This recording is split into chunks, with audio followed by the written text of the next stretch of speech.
Maligayang pagbabalik sa gabay at kapalaran horoscope para sa iyong pang-araw-araw na horoscope ngayong ika-27 ng Setyembre, 2024. Ngayong araw, haharapin natin ang tema ng horoscope ngayon ang self-confidence laban sa ego clashes.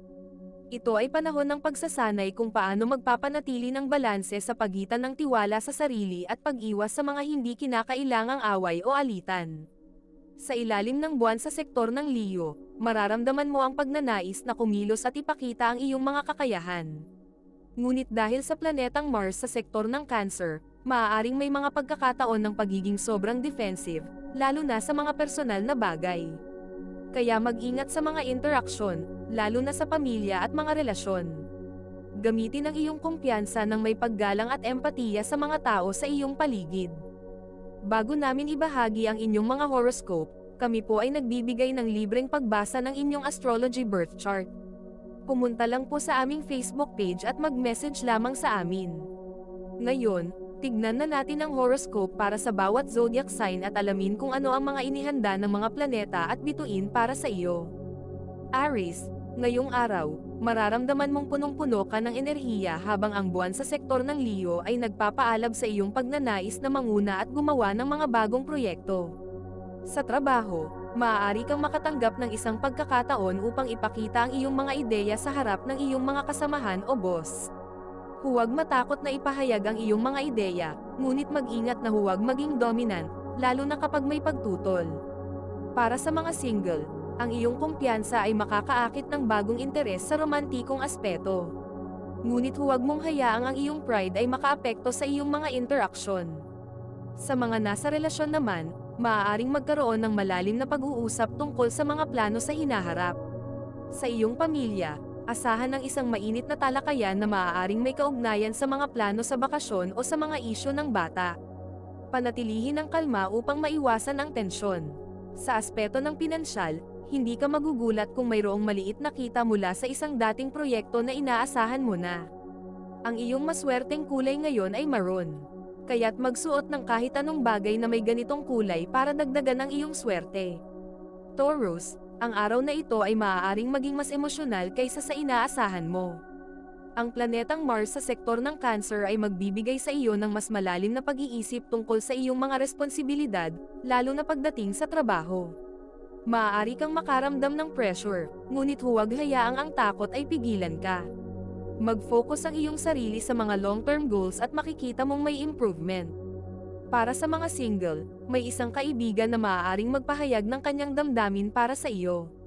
Kung ikaw naman ay nasa relasyon, maaaring magkaroon ng tensyon tungkol sa isang isyu sa bahay, ngunit malulutas din ito ng mapag-usapan ng maayos. Sa pamilya, maaaring kailanganin mong tulungan ng isang miyembro na dumadaan sa isang emosyonal na pagsubok. Sa aspeto ng pera, mag-ingat sa impulsive na pamimili, lalo na't maaari kang matukso na bumili ng bagay na hindi naman kailangan. Ang iyong maswerteng kulay ngayon ay berde, isang simbolo ng pagpapatahimik ng isipan at puso. Gemini, ang planetang Jupiter sa sektor ng Gemini ay nagbibigay sa iyo ng maraming positibong enerhiya ngayong araw. Sa trabaho, ikaw ang magiging star player, kaya't huwag magtaka kung humihingi ng tulong ang iyong mga kasama. Ang iyong talento sa komunikasyon ay magiging susi upang malutas ang isang problema sa grupo. Para sa mga single, maaaring may makilala kang bagong tao na magpapalapit sa iyong puso, kaya't huwag matakot makipag-usap. Sa mga nasa relasyon, asahan ang isang masayang araw ng kulitan at lambingan, ngunit iwasan ang pagiging sobrang possessive. Sa pamilya, maaaring isang kapatid o kamag-anak ang humingi ng payo mula sa iyo. Magiging maayos ang takbo ng iyong pinansyal, at maaaring makatanggap ka ng magandang balita tungkol sa isang posibleng dagdag kita. Ang iyong maswerteng kulay ngayon ay dilaw, isang kulay ng kaligayahan at kasiglahan. Cancer, ngayong araw ay maaaring maging emosyonal ang takbo ng mga pangyayari para sa iyo. Lalo na dahil sa planetang Mars sa iyong sign sector. Sa trabaho, maaari kang makaranas ng tensyon o pagkakaiba ng opinyon, lalo na kung tungkol ito sa isang proyekto na malapit sa iyong puso. Mas makakabuting magbigay ng espasyo sa iba at huwag magpadala sa emosyon sa pakikipag-usap. Para sa mga single, maaaring may bumalik mula sa nakaraan at magparamdam muli, ngunit mag-ingat, dahil hindi lahat ng nakaraan ay dapat balikan. Para sa mga nasa relasyon, magkakaroon ng malalim na pag-uusap tungkol sa mga damdamin at hinaharap. Kaya't maging tapat ngunit sensitibo. Sa pamilya, maaaring isang anak o kapatid ang magdadala ng balita na magpapasaya sa lahat. Sa pinansyal na aspeto, mag-ingat sa pagpapautang ng pera ngayong araw dahil maaaring mahirapan kang mabawi ito. Ang iyong maswerteng kulay ay deep blue, isang kulay ng katiwasayan at kalmadong emosyon. Leo, ikaw ang sentro ng araw na ito dahil ang buwan ay nasa iyong sign sector, kaya't maghanda kang makuha ang spotlight. Sa trabaho, hindi ka lang magiging inspirasyon sa iyong mga katrabaho, kundi magbibigay ka rin ng bagong pananaw sa isang matagal ng problema. Huwag matakot ipakita ang iyong mga ideya, ito ang pagkakataon mo na umangat. Para sa mga single, may posibilidad na makilala mo ang isang taong napakakarisma na magpapabilis ng iyong puso. Para sa mga nasa relasyon, maaaring magkaroon ng malalim na pag-aamin ng damdamin, ngunit mag-ingat sa pagiging sobrang mapagmataas. Sa pamilya, maaaring ikaw ang hingian ng tulong o payo sa isang mahirap na sitwasyon, kaya't gamitin ang iyong karisma sa pagtulong. Sa pera, magandang pagkakataon ng araw na ito upang mag-invest o magplano ng bagong business venture. Ang iyong maswerteng kulay ay ginto, simbolo ng tagumpay at karangalan. Virgo, ngayong araw ay maaaring maramdaman mo ang pagnanasa na mag-organisa at magplano, lalo na sa trabaho. Maaari kang makatanggap ng bagong responsibilidad, kaya't siguraduhin na magplano ng maayos upang magtagumpay. Para sa mga single, maaaring hindi mo pa ito pansin, ngunit may isang tao sa iyong paligid ang may damdamin para sa iyo. Buksan ang iyong mata sa mga simpleng bagay na ginagawa ng mga tao para sa iyo. Para sa mga nasa relasyon, maaaring maging abala kayo sa mga plano para sa hinaharap, gaya ng pagbili ng bahay o pagpaplano ng mga susunod na hakbang sa buhay. Sa pamilya, magandang araw upang ayusin ang anumang hindi pagkakaunawaan. Sa aspeto ng pinansyal, magandang ideya na suriin ang iyong mga gastusin at tiyaking kontrolado ito. Ang iyong maswerteng kulay ngayon ay silver, isang kulay ng talino at malinaw na pag-iisip. Bago natin ituloy ang mga susunod na horoscope at nagustuhan mo ang inyong pang-araw-araw na horoscope, sana mabigyan nyo ng thumbs up ang video, mag-subscribe at pindutin ang notification bell para maging updated kayo sa aming channel. Malaking tulong po sa amin ang inyong suporta. Mag-comment din sa ibaba ng iyong ninanais makuha ngayong araw, para mas lalo natin maramdaman ang swerte at biyaya na matatanggap natin. Ituloy na natin ngayon ang mga susunod na zodiac sign. Libra, habang ang araw at planetang Mercury ay parehong nasa iyong sign sector, mararamdaman mo ang balanse at linaw sa iyong mga desisyon ngayong araw. Sa trabaho, ito ang araw na makakahanap ka ng perpektong solusyon sa isang problema na matagal nang bumabagabag sa iyo. Makikinig ang mga tao sa iyong mga suhestyon, kaya huwag mag-atubiling magsalita. Para sa mga single, maaaring magkaroon ng masayang pagkikita na mag-uudyok sa iyong puso.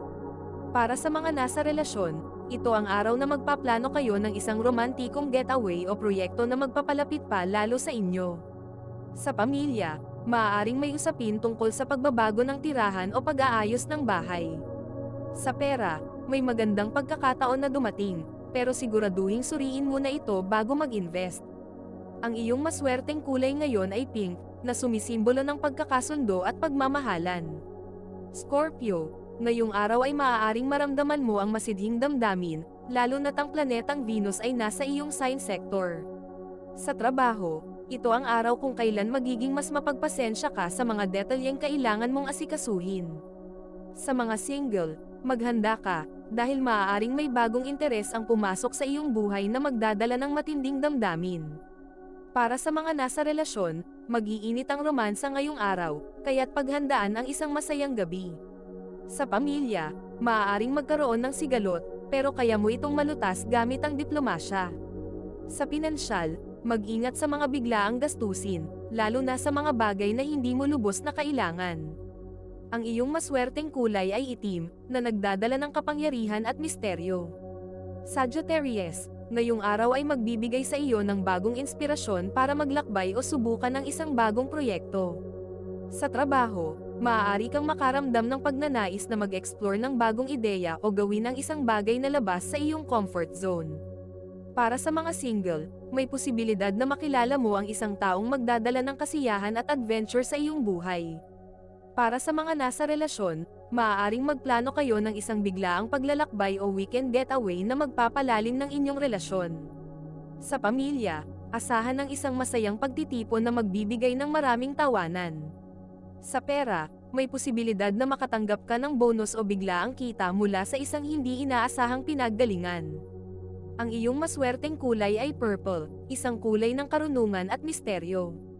Capricorn, ang planetang Pluto sa iyong sign sector ay magdadala ng pagbabago, at ngayong araw ay maaaring makaranas ka ng isang mahalagang kaganapan sa trabaho. Maaring may malaking pagbabago o desisyon na kailangan mong gawin. Para sa mga single, maaaring makilala mo ang isang tao na magdadala ng bagong pananaw sa iyong buhay. Para sa mga nasa relasyon, maaaring mag-usap kayo ng partner mo tungkol sa mga long-term goals ninyo, at magiging maayos ang inyong plano. Sa pamilya, isang miyembro ang maaaring magbahagi ng magandang balita na magdadala ng saya. Sa pera, mag-ingat sa malalaking gastusin o investments, siguraduhing handa ka bago ka pumasok sa anumang transaksyon. Ang iyong maswerteng kulay ngayon ay brown, simbolo ng katatagan at practicality. Aquarius, ngayong araw ay magdadala ng kakaibang enerhiya sa iyo, lalo na't ang planetang Uranus ay nasa sektor ng Taurus.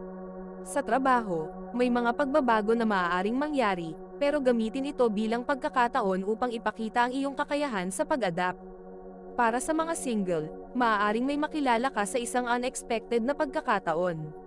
Sa mga nasa relasyon, ito ang araw kung kailan makikipag-usap kayo tungkol sa mga plano para sa hinaharap. Sa pamilya, isang bata o anak ang maaaring magdala ng saya at sorpresa. Sa pera, magandang araw para planuhin ang iyong mga gastusin at siguraduhin na nasa tamang direksyon ang iyong mga investments. Ang iyong maswerteng kulay ay aqua blue, na sumisimbolo ng linaw at bagong pananaw. Pisces, ngayong araw ay magbibigay sa iyo ng mas malinaw na direksyon, lalo na't ang planetang Saturn at Neptune ay parehong nasa iyong sign sector. Sa trabaho, maaaring makaranas ka ng isang sitwasyon na magpapakita ng iyong kakayahan mamuno. Kaya huwag matakot mag-step up. Para sa mga single, maaaring may makilala kang isang taong may parehong interes sa iyo. Para sa mga nasa relasyon, maaaring magkaroon kayo ng mas malalim na usapan na magdadala ng clarity sa inyong relasyon. Sa pamilya, maaaring may mga simpleng pag-uusap na magdudulot ng saya at pag-unawa. Sa pera, mag-ingat sa impulsive na pagbili, lalo na't maaaring kailanganin mong mag-ipon para sa isang mas mahalagang bagay. Ang iyong maswerteng kulay ay turquoise, isang simbolo ng emosyonal na balanse at healing. Ito ay isang gabay lamang at nasa inyo kung paano ninyo tatanggapin ang horoscope para sa araw na ito. Kung nagustuhan ninyo ang iyong horoscope, paki-thumbs up at mag-subscribe sa aming channel at pindutin ang notification bell para maging updated sa aming mga pang-araw-araw na horoscope. Salamat sa panunood at hanggang sa susunod, naway palagi kayong gabayan ng mga bituin at naway mapuno ang inyong mga puso ng hiwaga.